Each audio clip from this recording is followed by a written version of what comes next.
there are a few Christians out there, they would just say, I don't need to read anything. I'm just going to trust God and I'm just going to wait.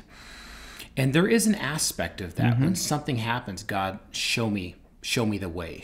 What does that look like?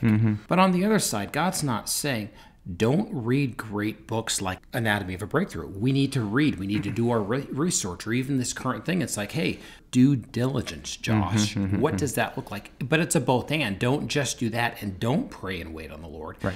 I believe it's a both and. Yeah. We need to be doing both at the same time. Well, and that's the calling. Actually, I was listening to a Tim Keller sermon. If you don't listen to his sermons, it's a good space to go for spiritual insights. But he was talking and they're about, all free right now, too. Yeah, which is awesome. It's great. But he was talking in her sermon years ago now, but it was just recently put out on their podcast. He was talking about this idea that all of our resources come from God. We have to recognize that. And we're called to work for said resources. So we are called to, God actually gives us the opportunity to participate in the working out of those resources. Now, at the same time, we have to hold in both hands this loosely held notion that we did much of anything, if really nothing other than joining God in the provision of those resources.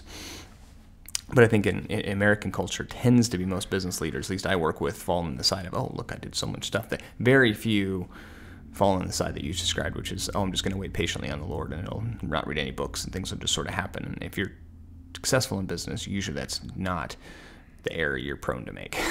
Exactly. It's a both and. We need to do that. Yeah. So Anatomy of a Breakthrough by Adam Alter. He's written several books, and this is his most current book, How to Get Unstuck When It Matters Most. What I really liked about the book, and we've talked about this, is the friction audit. So what does that look like? You go into a business, and I love Christian businesses, but sometimes I almost feel like, okay, you go to a Christian business, and what does that actually mean? You learn to expect less.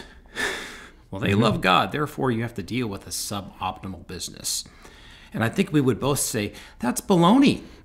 If anything, because we love God and want to glorify God, it should be even better. And what I liked about Adam's friction audit is like, let's figure out in whatever business, whether you be a plumber, home health care, whatever it is that you do, figure out the friction that's happening in the business and let's try to get rid of that friction.